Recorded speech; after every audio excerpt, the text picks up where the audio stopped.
Please introduce yourself to the members of the jury. Well, good morning. My name is Hal Floyd, Floyd. What is it that you do for a living, Mr. Floyd? I like to think I have the most exciting job in the world as the accountant for Rock World Amusement Park. What is your duties as an accountant for Rockport? Well, I do pretty much everything for the administration and the financials of the park. I handle all of the, signing all the paychecks. That's probably my favorite part of it. But I handle all of the purchasing and things like that as well. So I keep the park up and running. And how was being an accountant when you first started working in Rockport?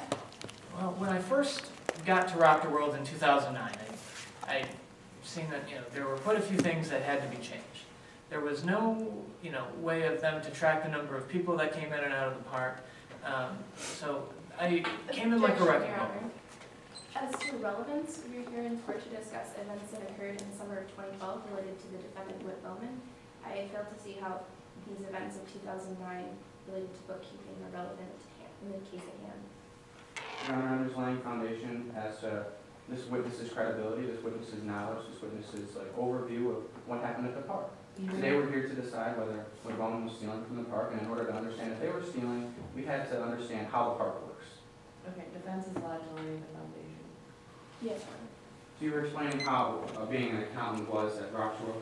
Please continue your answer, Mr. Yes. Floyd. Well, see, the thing that my most crowning achievement was the implementation of the wristband system to track the admissions into the park. What is this new wristband system that you implemented?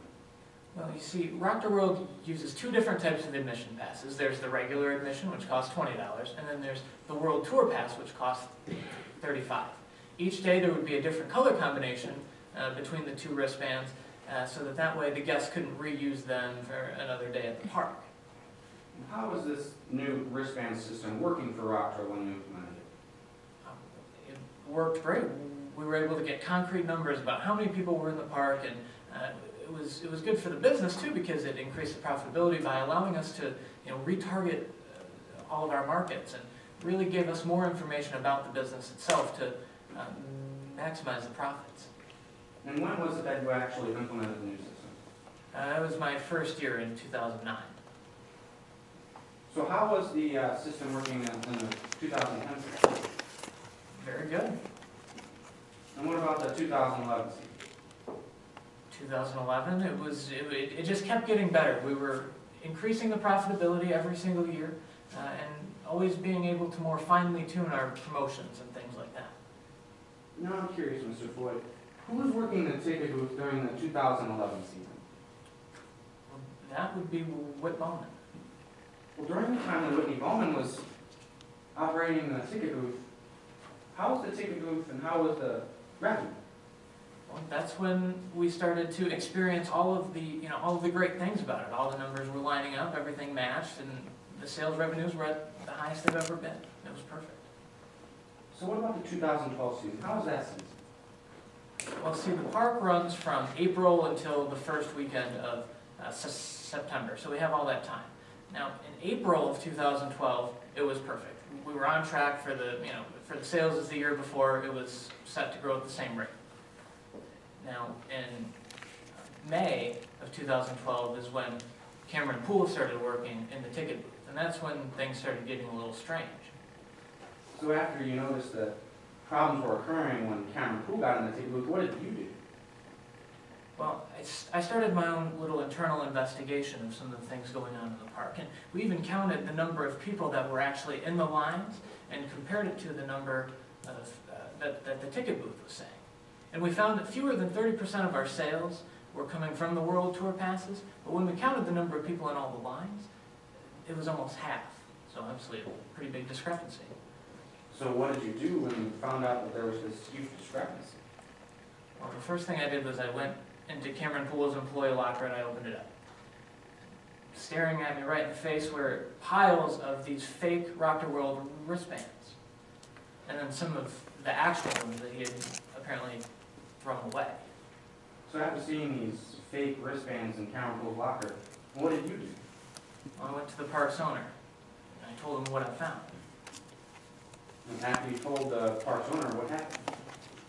Well, he didn't want to proceed right away. He called one of his friends on police force to see how we should proceed.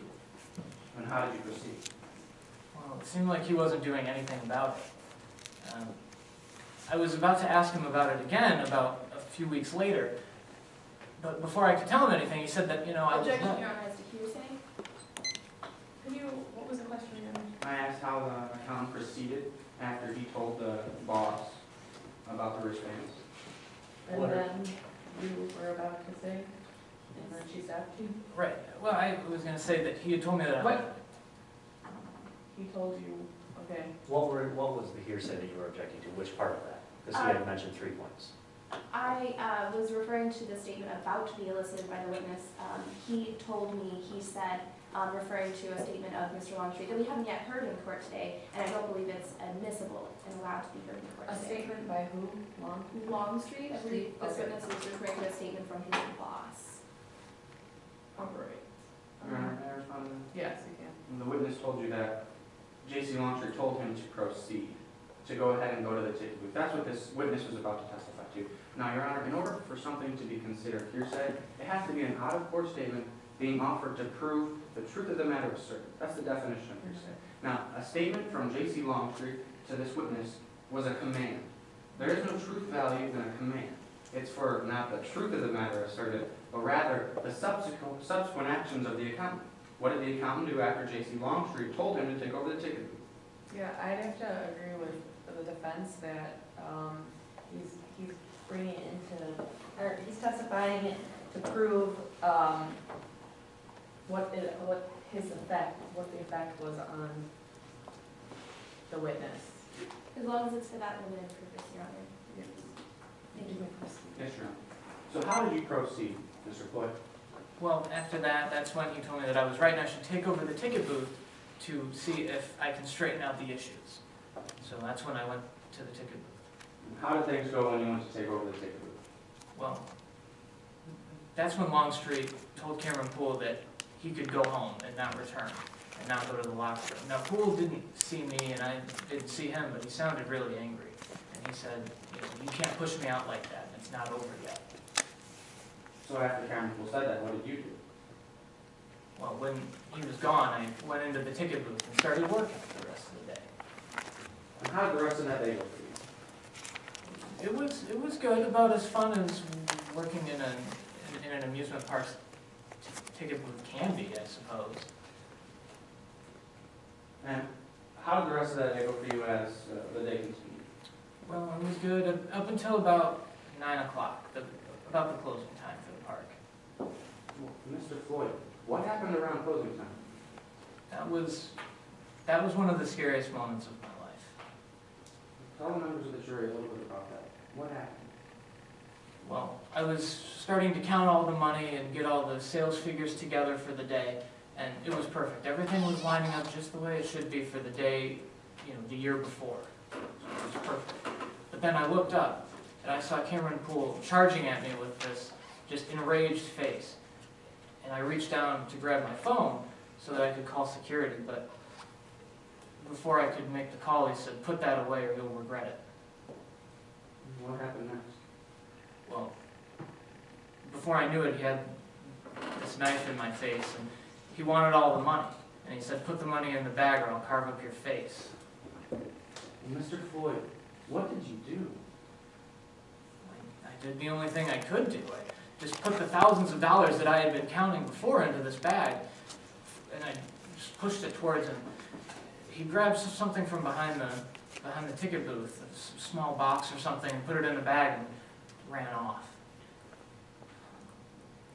Mr. Floyd, do you know why you're here today? Well, I'm here to tell the truth about what happened to me that day. And the truth is, I don't know why Whit Bowman is here. Your Honor, at this time, I have no further questions. Cross-examination, Your Honor? Go ahead.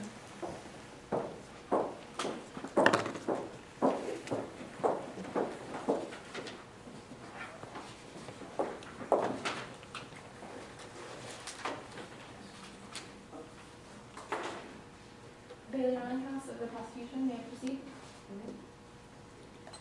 Good morning, Mr. Floyd. I have questions for you on behalf of the people of the Netherlands. you work as the bookkeeper and park accountant for Rocky World, is that correct? Very proudly. And Mr. Floyd, you came up with a snazzy new admission process, didn't you? I don't know if anyone's ever called it snazzy, but I kind of like that. Yeah, snazzy. And so, Mr. Floyd, this process included serial numbered bracelets, didn't it? I did, yes. Whereas before, the bracelets hadn't included those serial numbers on the wrist, had they? We had never had the wristbands before, so this was a giant leap forward for the park. And Mr. Floyd, your system had rolls of each different kind of bracelet, didn't it? Yes, we had quite a bit of variation. It was like a fail-safe for customers trying to re-enter the park with the wristband that they had purchased the day before, so they couldn't use the same color. So we changed the combination so that, you know, it wasn't blue 2 days in a row. Thank you, Mr. Floyd. So that's correct. There were different rolls of bracelets. Yes, And each morning, the ticket booth operator would take those rolls of bracelets from the park vault. Is that correct? yes, And the ticket booth operator would choose the appropriate color of the regular admission pass and the appropriate color of the World Tour admission pass. Is that correct? I would give it to them. And so during the day, they would give out bracelets from each of these 2 rolls. Is that correct? Right. And at the end of the day, they were required to turn in the bracelet rolls back to the park vault. Is that right? Yes, that's correct. And so, Mr. Floyd, the goal was for the ticket booth operator to mark that first serial number in the morning. Isn't that right? Yes. Then you could do some subtraction to see how many of each type they'd sold during the day. Isn't that right? Correct, yes. It's a fairly standard way of doing it. They use it everywhere for that And sort of Mr. thing. Floyd, the ticket booth operator also turned in cash and credit receipts at the end of the day. Is that right? Yes, that's correct. And so you as a park accountant would be able to go over these numbers at the end of the day. Yes. Mr. Floyd, you realize this system would have a problem if the ticket booth operator was selling some kind of admissions bracelets other than from those 2 rolls, isn't that right? Right, yes. And so in the summer of 2012, Cameron Poole was the ticket booth operator, isn't that right? Yes, that's correct, starting in May. And so you also recognized, Mr. Floyd, that Cameron Poole only seemed to find a friend in Whit Bowman at the park. Is that true? Well, I mean, I can't see what everyone is doing, but when that's what I had noticed. It seemed like the only friend of Cameron Poole was Whit Bowman in the summer of 2012. I mean, I can't say for sure. And Mr. Floyd, when you realized there was a problem with the numbers in 2012, you thought someone was stealing from Rocker World, isn't that right? Well, I think that's what most logical people would conclude. And you ultimately, based on those bracelets you'd found in his locker, thought it was Cameron Poole stealing, isn't that right? Yes, based on my internal investigation, that was the only place that the problem could be coming from, wasn't ticket booth. And so, Mr. Floyd, I'd like to continue from the beginning of the summer to August 30th specifically. This was the day of the robbery, isn't that right? Yes, it was. And Mr. Floyd, you had a harrowing experience in the ticket booth that day, didn't you? Absolutely terrifying. I jump at Disney movies, I tell you, I am just terribly afraid of So, scary Mr. things. Mr. Floyd, I recognize that this may be difficult for you, but I'd like to walk through those events one more time to be very clear for the members of the jury how those events proceeded. So this was approaching closing time in the ticket booth, wasn't it? Yes, it was. And you've been working all day, haven't you? Yes. But Cameron Poole came back to the park before closing time, didn't he? He did, yes. And he approached the ticket booth and he seemed very aggressive, didn't he? Oh, yes, yes. And Mr. Floyd, you were reaching for your phone to call for help, isn't that right? Yeah, I did. But before you could, Cameron Poole said, "Put that away or you'll regret it." Yes. And that's when you noticed something sticking out of his pocket, didn't you, Mr. Floyd? Yeah, I believe so. And it was an object with a shiny blue handle, wasn't it? Yeah, You thought it was a knife, didn't you? did look like a knife. And in fact, this knife looked familiar to you, didn't it? Sure. Because a week before August 30th, Mr. Floyd, you had seen Whit Bowman with what you thought was the same knife, didn't you? Well, yes, it was a very common knife. You know, you can find them at any gas station, Walmart, anything like that. But regardless, Mr. Floyd, this knife did have a brilliantly blue handle, didn't it? Yes, it did. And Mr. Floyd, when you'd seen Whit Bowman with this knife, you asked him about it, didn't you? Yeah, blue is my favorite color. And Mr. Floyd, the defendant, Miss Whit Bowman, didn't want to talk about the knife, did she? Oh, no, no. And in fact, that ended the conversation for the day. Isn't that right? Yes. Miss Whit Bowman didn't answer any more questions after you just asked her about some blue-handled knife. Right, sometimes I have a hard time carrying a conversation as well, so it could have been my fault too. But that's a yes to my question. The conversation ended after you mentioned the knife, isn't that right? Yes. And Mr. Floyd, going back to August 30th, you saw that knife in the pocket, is that right? Objection, Your Honor. Asked and answered. I'm just attempting to reorient the witness back to August 30th, if I may. You may proceed. So on August 30th, you saw that knife in the pocket, is that right?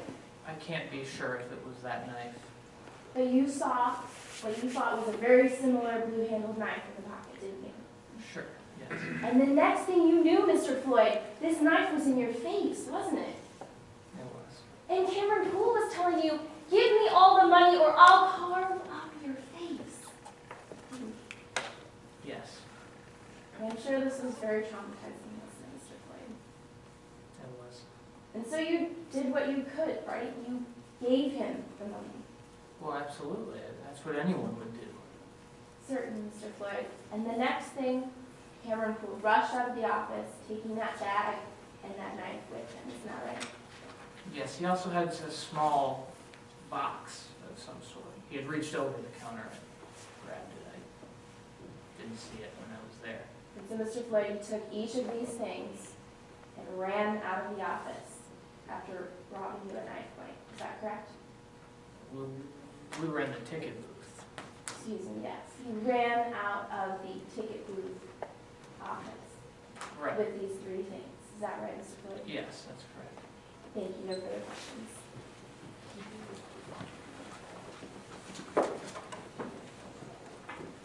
Brief redirect, Your Honor. You may.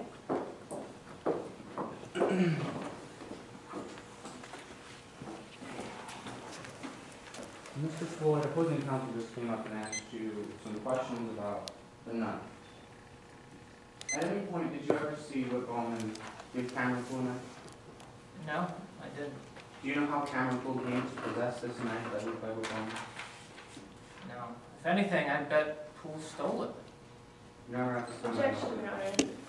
This is completely speculative by the witness, and it's improper to present in court today. May I respond?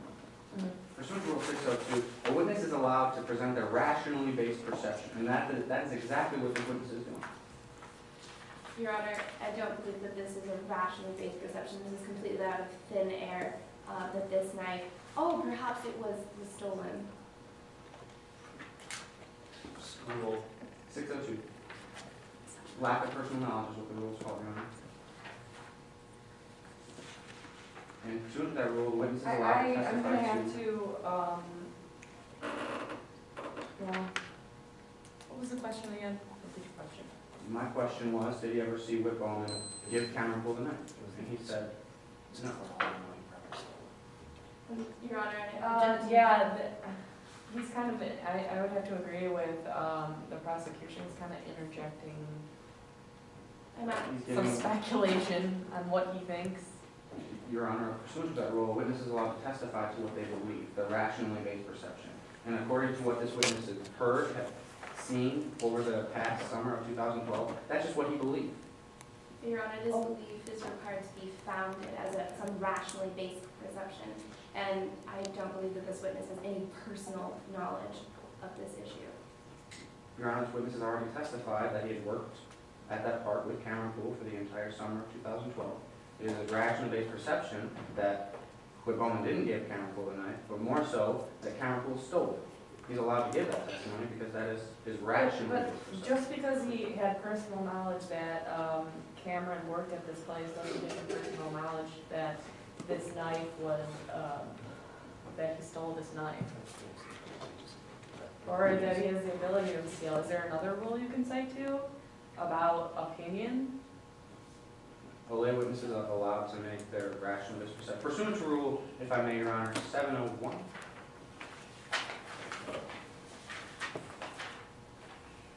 It's opinion from lay witness, Your Honor. Okay, what's your response? If opposing counsel is moving to consider Rule 701, then I would argue that this is not rationally based on any fact. This is a completely speculative opinion, as we were looking at Rule 602, which conveys a need for personal knowledge of the issue.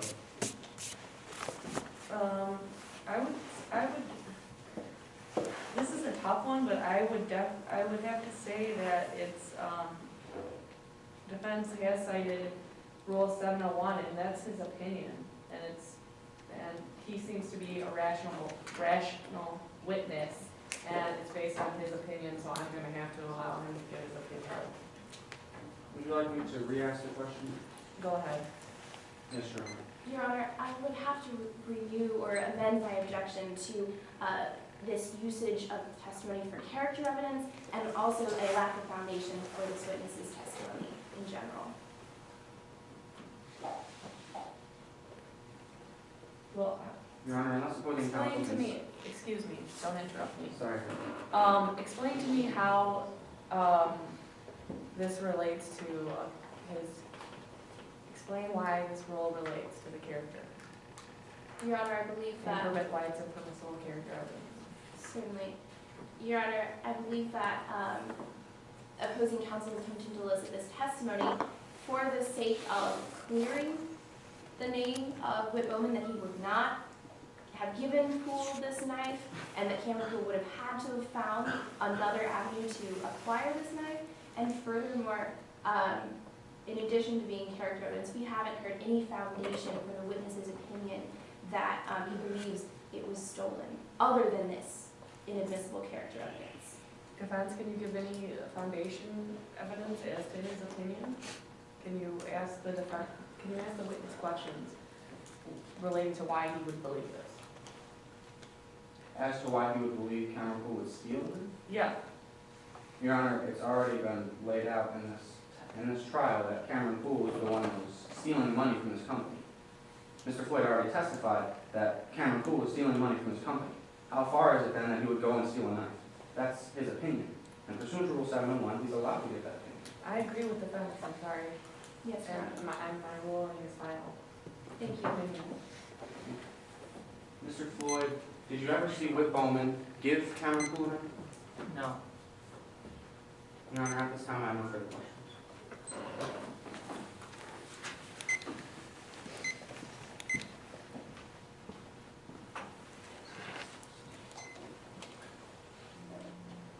If opposing counsel does not have a recross, I ask that my witness be excused. Here, Your Honor. Thank you.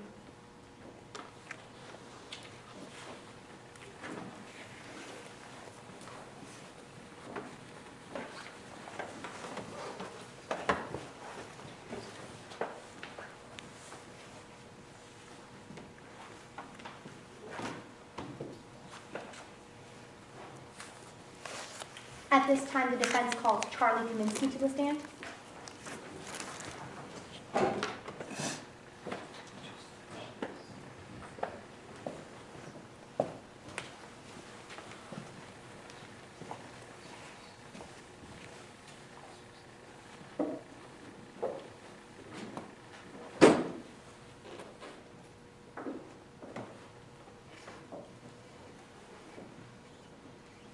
Page Doctor for the defense, may I proceed? You may. Please introduce yourself to the members of the jury, spelling your last name for the record. Hello, my name is Charlie Kaminsky. Kaminsky is spelled K-A-M-I-N-S-K-Y. What do you do for a living? Well, I'm the proud owner of Quadruple A Luxury Transportation Services. I'd like to talk to you about August 30th of 2012. What were you doing on that day? Well, I was enjoying my time at Rock2World when I received a strange text message from a number I really didn't recognize. It was a job offer to pick someone up at a parking lot for $300 in cash. What happened after you received this text message? Well, the text asked me to wait until the next time they contacted me. So I killed time at Rock2World, like I always do, and enjoyed myself until about 8 o'clock, when the next text rolled in. What happened after you received the second text message?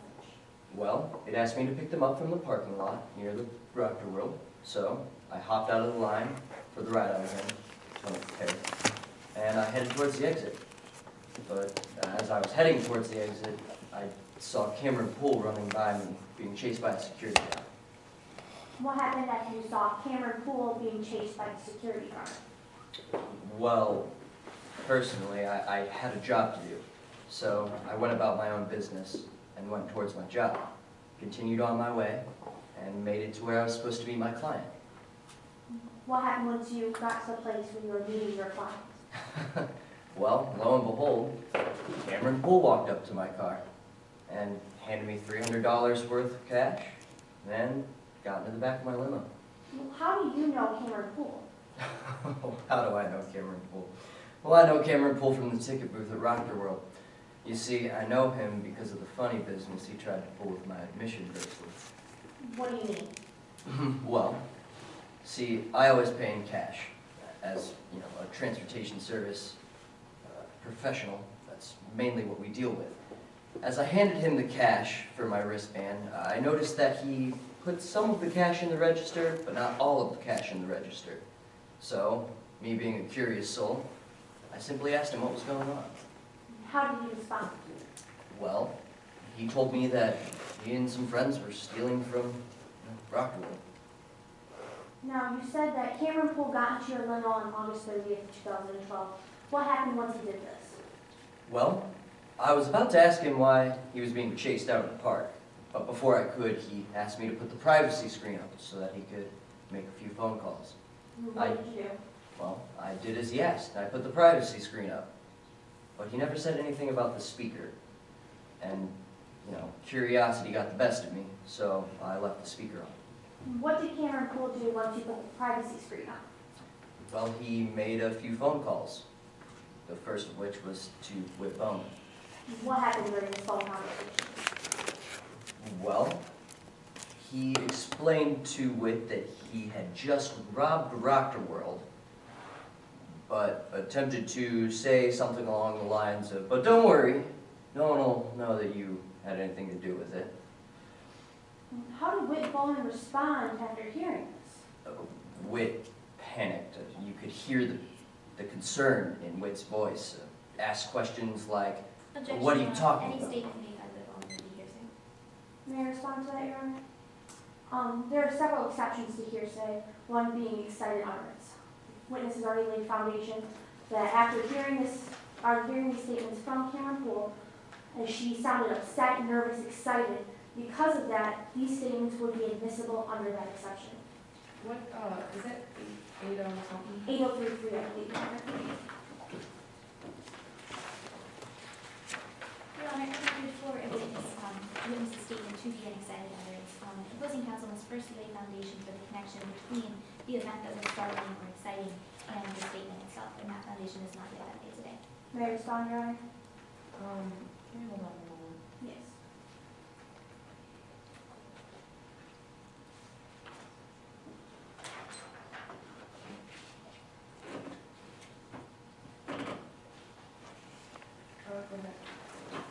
Witness has already testified that Cameron Poole told these statements regarding the robbery to Whit Bowman. And immediately after hearing these statements, the defendant started asking questions about the robbery. This is immediately after hearing it, and it's regarding the incident at hand. Because of that, the foundation has been laid to meet this exception and would be admissible. I'd agree with you, defense, continue.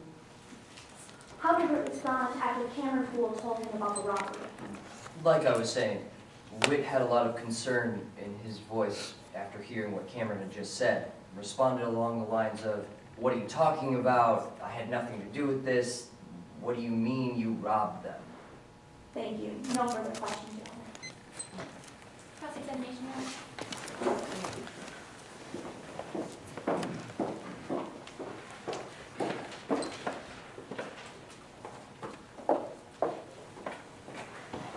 Good morning, Mr. Kaminsky. My name is Olivia James, and I'm here representing the people of Minnesota. Point of order, Your Honor. I just asked that I be able to see my witness. Oh, Your Honor, there's no rule that states, and you granted free witness about the court. Yeah, This has I- been a place for cross-examination. if you want to see your witness, you can move down here, or sit right there, but Thank you. Good afternoon, Vinny. Mr. Kaminsky, you're aware of the existence of a man named Cameron Poole, isn't that right? Yes, I am. In fact, one day, Mr. Poole admitted to you that he was stealing from Rockwell, isn't that right? Yes, That he was taking part in a skimming scheme to steal money in the ticket booth at Rockwell. yes, he did tell me that. And he told you that he wasn't the only person involved with this, isn't that right? That is correct. He stated that he and some friends were involved. That's right. And you're aware that Whit Bowman and Cameron Poole know each other, isn't that right? I would assume so from the phone calls. Now, let's move on to the day of August 30th. You said you were at Rockwell that day? Yes, And earlier that morning, you had received a text message from a client, isn't that right? that's correct. It was a number I did not recognize, but it was a client. And that client told you that later on in that day, you could expect another text message, and then for $300, you would pick him up at the grocery store, isn't that right? Yes, and as a businessman, I took the business opportunity. And he told you that that $300 would be in cash, isn't that right? That is correct. And this struck you as a little bit sketchy, didn't it? Sketchy is a strange word. Odd, definitely. But you didn't ask any questions. No, for $300, such a strange oddity, I couldn't help myself but to further my business. Now, while you were at Rocker World, you saw Whit Bowman, the defendant, correct? Yes, And Whit Bowman seemed preoccupied to you, didn't she? no, sort of, but she always sort of seems preoccupied. See, I always look for Miss Whit Bowman. She always makes the rides way more fun, more Mr. exciting. Lindsay, I didn't ask you about how Whit Bowman made the ride more fun. I asked you whether or not she was preoccupied on August 30th. Oh, I apologize. Yes, she was very preoccupied. Okay. And so preoccupied, in fact, that she actually had to close down her ride several times that day, isn't that right? She seemed to be out and about quite often. But that's not really usual for an employee to close down the ride in the middle of the day, in the middle of her shift. Objection, Your Honor. Speculation. Your Honor, the witness has already testified that he goes to Rock Road regularly. He's aware of how employees usually do their jobs there. well, can you repeat the question you asked him again? That was not usual for Whit Bowman or anyone really at Rock Road to leave their rides in the middle of the day or in the middle of their shift. May I respond, Your Honor? He can testify whether he has seen that happen in the past, but whether or not it was usual for the witnesses to, or for the employees to do that, he cannot testify to. That would be speculation. He can testify if he's seen it in the past, but not if it was a habit for those employees to participate in. I was merely asking to the best of your knowledge, and since this is cross-examination, so to his knowledge. Can you, I'm going to sustain the objection, can you rephrase the question, please? To the best of your knowledge, Mr. Kaminsky, it's not usual for employees to leave their rides in the middle of the day, is it? From what I've seen, not really. And then later on in the day, near closing time, Whit Bowman actually left the ride that she was operating, isn't that right? As far as I know, And yes. later on that night, you saw her working the Tunnel of Terror ride, isn't that right? Yeah, well, that's actually the last ride that I hopped out of the line for, so. That's right, you were standing in line when you got the second message from your customer. Yes, yes, And so you immediately left the park, isn't that right? yes, But on your way out, you saw Cameron Poole running through the park, isn't that right? yes. And he was carrying a bag with him, Yeah, and he was being pursued by an armed security guard. yes, he was definitely being pursued by a security guard. So you went to the grocery store, correct? That's correct. And then later you found out that your client, who had been texting you earlier that day, was actually Cameron Poole, isn't that right? Yes, that is correct. And Cameron Poole had a bag with him, isn't that right? Yes, And when he got to you, he pulled a large stack of money out of that bag and told you to drive them to the Midlands Marina, isn't that right? yes, So he got in your car and you started driving, That's correct. And while you were driving, you heard Cameron Poole make a few phone calls. Yes. And you heard him call the defendant, correct? Yes. So the very first person that Cameron Poole called immediately after leaving the park with a bag full of cash being pursued by an armed security guard was the defendant. To the best of my knowledge, I don't know what happened between the park and the parking lot. Okay, so Mr. Kaminsky, you heard Mr. Poole say to Whit Bowman, you knew we were going to get caught, isn't that right? No, You didn't hear that? I did not hear that. You heard him say you knew this might happen, correct? I heard him say something along those lines. You heard him say something along the lines of, you knew this might happen, correct? More or less, yes. You heard him say something along the lines of, I held up the ticket booth, correct? That's correct. And he said something along the lines of, I had your knife, correct? Something like that, yes. And then he said something along the lines of, I ditched your knife and no one will ever know you were involved. That is correct. And he also said, you knew this might happen. Something along the lines of that, correct? Give or take, yes. Okay. So then you got to the Midlands Marina, didn't you? Yes. And then when you got out, when Cameron Poole got out of the car, he told you never to tell anyone what he'd seen or heard about. He did say that, yes. And he offered you more money if you chose not to tell. Well, he offered me more money to stay quiet. And in fact, you actually didn't go to the police with this information, correct? That's correct. Even though you just heard Cameron Poole admit to a crime. It's not my business. He was merely a client. I was getting my job done. What he had done was not my business. That's right. It wasn't until the police came to you for your involvement with the getaway that you told the police what had happened. That's correct. No further questions.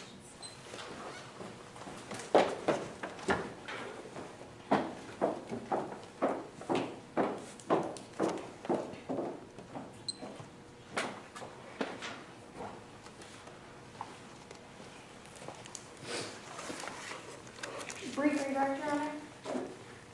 Go ahead. Mr. Kaminsky, opposing counsel came before you asking you about the conversations you were heard in the limo. Yes. She told you about several statements that Cameron Poole said to Whit Bowman. Yes.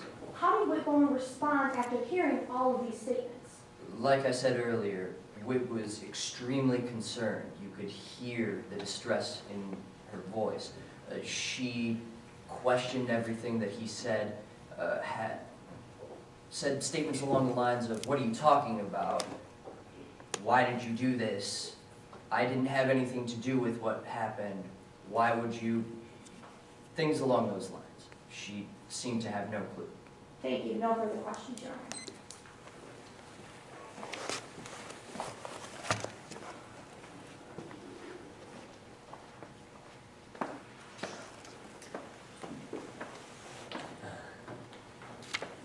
Your Honor, at this time, if there's no more questioning from either party, we would ask the witness to be able to sit down. Sure. And also, Your Honor, since we have 30 minutes before the all last time, we would request a brief recess before closings. If that's all right with prison counsel. We keep it to under 5 minutes, 5 just minutes. because. Is that all right? Yeah.